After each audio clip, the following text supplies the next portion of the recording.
आमे पुरी गला बेले बाटर देखली आखु रस देखिकी आमर पीवा को इच्छा है।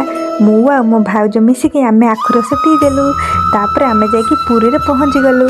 फास्ट आमे ठाकुर को दर्शन करिकी तापर पळी आसिलु।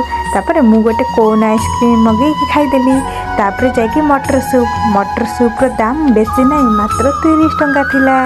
तापर मौसा को कहीकि गोटे झालमुड़ी मगेली। झालमुड़ी भी खाइली। झालमुड़ी रो टेस्ट आसीगला। झालमुड़ी तो बहुत भल लगुला।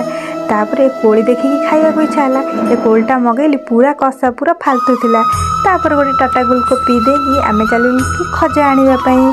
खजा किनिकी आमे आसीगलु कि समुद्र कूल को। समुद्र कूल तो बहुत मजा आसीगला, किंतु राति बोली टिके भल लागिलानी। हेले भी चलिबो, किंतु बहुत मजा लागिला।